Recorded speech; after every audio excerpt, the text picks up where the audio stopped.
एक बार एक साधु जंगल में तपस्या कर रहा था कि तभी उसके पास एक हिरन आ गया। वो हिरन उसके चारों तरफ दौड़ने लगा और उसकी आहट से साधु की तपस्या भंग हो गई। साधु ने आंखें खोली। ओह, ये तो एक हिरण है। क्या तुम भूखे हो प्यारे हिरण? आओ मेरे पास, मैं तुम्हें कुछ खिलाता हूँ।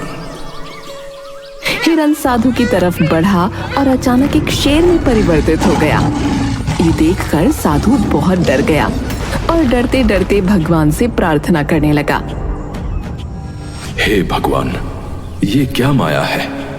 कहीं ये शेर मुझे, हे भगवान मेरी रक्षा करें, मुझे इस माया से बाहर निकालें। शेर ने साधु की तरफ छलांग लगाई। साधु घबराकर जमीन पर गिर पड़ा, लेकिन तभी वो शेर गायब हो गया और सामने जादूगर हीरा प्रकट हुआ, जो कि दहाड़े मारकर हंसने लगा। ये देख साधु को बहुत गुस्सा आया। क्या हुआ बाबा, डर गए? लोग तो आपको बड़ा महान समझते हैं, पर आप तो बड़े डरपोक निकले। एक मामूली शेर से डर गए आप। अच्छा जादूगर, तो ये तू कर रहा था? तेरी इतनी हिम्मत कि तू मेरा अपमान करे, मेरे साथ छल करे। जा, मैं तुझे श्राप देता हूं कि तेरा परिवार तुझे भूल जाएगा। तू अब से अकेला रहेगा और अकेला ही भटकेगा। यही तेरे छल की सजा है। अपना ये फालतू श्राप अपने पास ही रखो बाबा।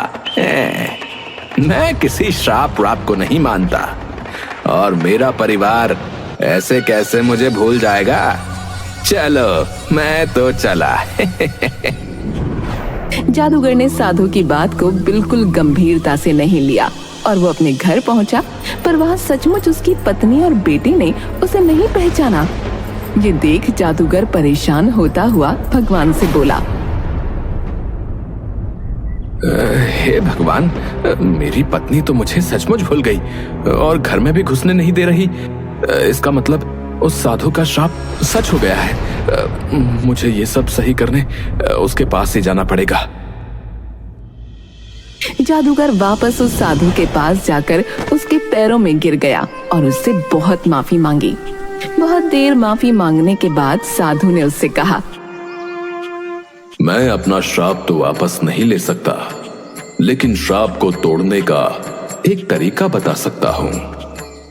तुमने मेरे साथ छल किया था, तो छल के विपरीत अब तुम्हें एक ऐसा व्यक्ति ढूंढना होगा जो इस राज्य में सबसे ज्यादा ईमानदार हो।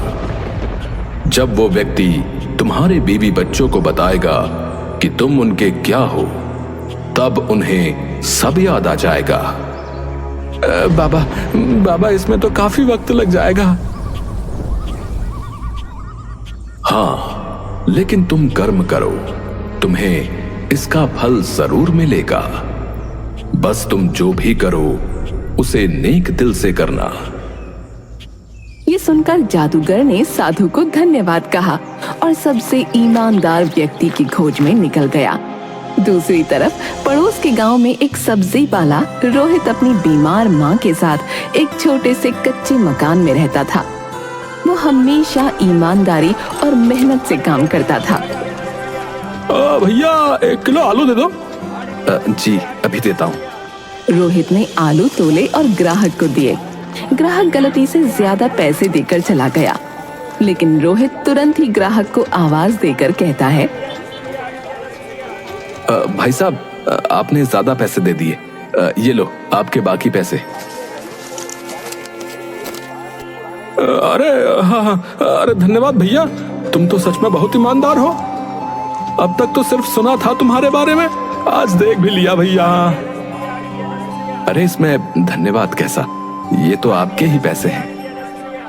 रोहित इसी तरह ईमानदारी से अपना जीवन जी रहा था कि तभी उस गांव में जादूगर हीरा आ गया और उसने सबसे ईमानदार व्यक्ति की तलाश शुरू की। उसने गांव के कुछ लोगों से सवाल पूछने शुरू किए। नमस्कार। क्या आप मुझे इस गांव के सबसे ईमानदार व्यक्ति के बारे में बता सकते हैं? अरे, इस गांव में सबसे ईमानदार तो मैं ही हूँ। मैंने कभी किसी को धोखा नहीं दिया भाई। अच्छा, धन्यवाद। हीरा ने दूसरे व्यक्ति से पूछा तो वो बोला, मैं ही इस गांव का जो है सबसे ईमानदार व्यक्ति हूँ। हाँ, लोग मेरी सच्चाई की कसम खाते हैं भैया, कसम। हाँ, हर कोई खुद को सबसे ईमानदार बताने में लगा हुआ था। जादूगर हीरा को सही उत्तर नहीं मिल पा रहा था। आखिरकार वो रोहित के पास पहुंचा।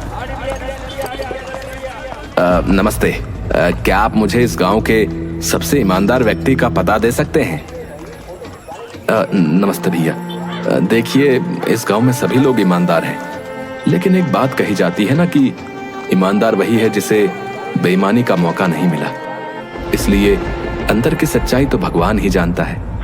रोहित का ये उत्तर सुनकर जादूगर हीरा सोच में पड़ गया।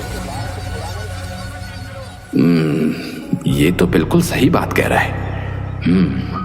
असली ईमानदारी का पता तब चलता है जब किसी को बेईमानी का मौका मिले और वो फिर भी सच्चाई का साथ दे।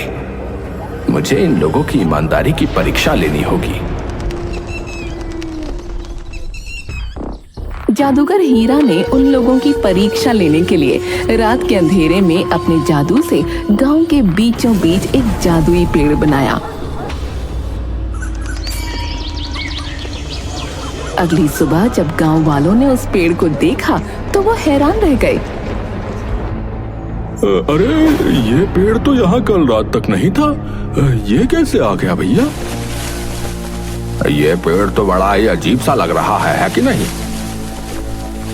सुनो गांव वालों, मैं एक जादुई पेड़ हूँ। तुम लोग आज भर मुझसे कोई भी एक मनोकामना मांग सकते हो। तुम्हें वो सब मिलेगा जो तुम चाहोगे, पर कल मैं गायब हो जाऊंगा। अरे अरे बाप रे! अरे भैया, अरे जादुई पेड़! पहले तो गांव वाले डरे और फिर एक एक करके धागा लेकर आने लगे और पेड़ के तने पर बांधते हुए अपनी मनोकामनाएं मांगने लगे। लेकिन रोहित वहां नहीं आया। अरे, अब रोहित कहाँ है? वो क्यों नहीं आया मनोकामना मांगने? सुना है रोहित के घर आज लड़की वाले आए हुए हैं। शायद वो उनसे मिलने में व्यस्त है। रोहित अपने घर पर ही था जहां लड़की वाले उसे देखने आए हुए थे, लेकिन यहाँ भी उसकी किस्मत अच्छी नहीं थी। माफ करिएगा बहन जी, पर मैं ऐसे घर में रिश्ता नहीं कर सकती जहाँ सिर्फ 2 सदस्य हों और उसमें भी एक बीमार हो और ऊपर से आपका बेटा गरीब भी है। इसलिए आप हमें माफ करें। अरे, ये आप क्या बात कर रही हैं? मेरा बेटा बहुत संस्कारी और ईमानदार है। ये तो देखिए, संस्कारों से घर नहीं चलते। ये बोलकर लड़की वाले चले जाते हैं और रोहित का दिल टूट जाता है। मुझे माफ कर दे मेरे बच्चे, मेरे चक्कर में तेरी शादी भी नहीं हो पा रही। इससे अच्छा तो भगवान मुझे उठा ले। अरे माँ, कैसी बातें कर रही हो? शुभ शुभ बोलो। अरे रोहित, तुम्हारे जीवन में इतने कष्ट हैं तो तुम जादुई पेड़ पर मनोकामना मांगने क्यों नहीं गए? तुम कौन हो भैया? तुम्हारा शुभ चिंतक हूं। चलो चलकर मनोकामना मांगो।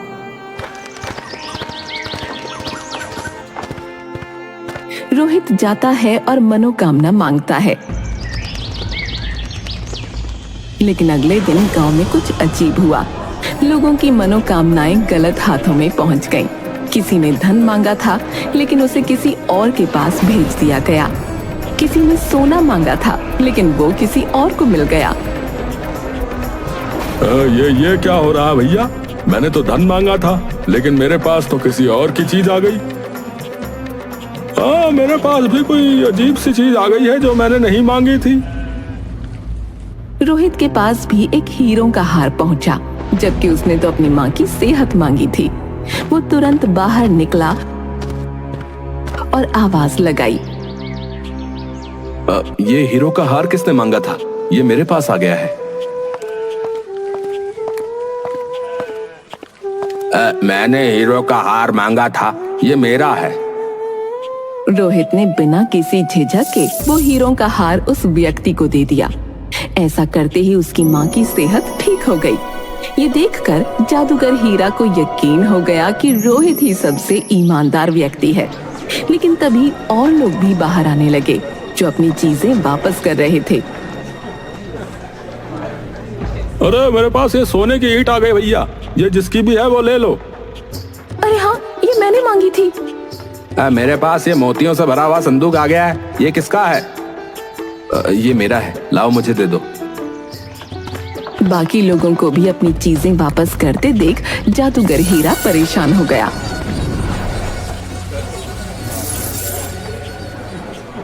हे भगवान, ये क्या चल रहा है? मुझे तो लगा था कि रोहित ही सबसे ईमानदार व्यक्ति है, पर यहाँ तो और लोग भी अपनी चीजें वापस कर रहे हैं। अब कैसे पता चलेगा कि सबसे ईमानदार कौन है? वो ये सब सोच ही रहा था कि तभी उसे एक विचार आया। यहाँ पर शायद लोगों ने ईमानदारी इसलिए भी दिखाई क्योंकि ये बात पूरे गांव के सामने थी। अब मुझे कुछ ऐसा करना पड़ेगा जो अकेले उनके लिए हो, तब पता चलेगा कि ईमानदार कौन है। ईमानदारी की असली परीक्षा अकेले में ही होती है। ये सोचकर जादूगर हीरा उन सभी लोगों के घर पर एक जादू करता है जिन्होंने अपना सामान लौटाया था। उन लोगों के घरों के आंगन की जमीन हिलने लगी और अचानक वहां से मिट्टी हटने लगी। अरे मुझे बाहर निकालो, अरे मुझे बाहर निकालो भैया। ये क्या हो रहा है? ये कैसी आवाज है? बेटा, हमारे आंगन में जरूर कोई खजाना है। मैंने अपने बड़े बूढ़ों से सुना है कि खजाना ही ऐसे आवाज देता है। ये आप क्या बोल रही हो माँ? अरे मैं सच कह रही हूँ, चाहे तो तू खुदाई करके देख ले। बाकी लोगों के घर भी यही हो रहा था। वो सब लोग खुदाई करते हैं और खजाना निकल आता है। खजाने को देखकर सबकी आंखें चौंधी आ गईं। हे भगवान, तेरा बहुत बहुत धन्यवाद है, मैं तो अमीर हो गया है। अरे बाप रे, इतना बड़ा खजाना! देखा, मैंने क्या कहा था। ये तो सचमुच खजाना है, लेकिन मैं इसको नहीं रख सकता। जमीन में निकले खजाने का हक राज्य का होता है। मैं इसे राज्य को वापस कर दूंगा। अरे तू पागल हो गया है क्या? ऐसा मत कर। इस खजाने की मदद से तेरी शादी हो सकती है। नहीं माँ, मैं जो करूंगा मेहनत और ईमानदारी से करूंगा, ऐसे नहीं। रोहित वो खजाना लेकर घर से निकला और राज्य को वापस कर दिया। ये देखकर जादूगर हीरा को यकीन हो गया कि सबसे ईमानदार व्यक्ति वही है, क्योंकि और किसी ने खजाना वापस न किया था। फिर वो रोहित के पास पहुंचा और उसे पूरी बात बताई। मैंने उस साधु के साथ बहुत बुरा किया, इसलिए उन्होंने मुझे श्राप दे दिया, और इस श्राप को तोड़ने का सिर्फ एक ही तरीका है कि इस राज्य का सबसे ईमानदार व्यक्ति मेरी पत्नी और बच्चे को मेरे बारे में बताए। इसीलिए मैं तुम्हारे पास आया हूँ, क्योंकि तुम ही इस राज्य के सबसे ईमानदार व्यक्ति हो। पर मैं कैसे? मेरी इतनी सी बात मान लो, बदले में मैं तुम्हारा जीवन बदल दूंगा, तुम्हें धनी बना दूंगा, जिससे तुम्हारी शादी भी आसानी से हो जाएगी। नहीं नहीं, इसकी जरूरत नहीं है। मैं तुम्हारा काम कर दूंगा, मुझे कोई रिश्वत नहीं चाहिए। रोहित जादूगर हीरा के परिवार के पास गया।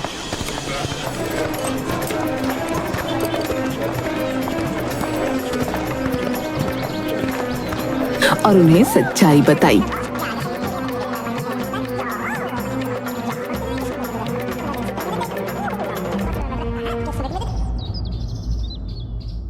बहन जी, ये आपके पति जादूगर हीरा हैं। इन्हें एक साधु के द्वारा शाप लगा था, जिस कारण आप इन्हें भूल गई थी। रोहित के मुंह से ये सुनकर जादूगर हीरा की पत्नी और बच्चे को सब कुछ याद आ गया। अरे हाँ, मुझे सब याद आ गया। हीरा, तुम कहाँ थे इतने दिनों से?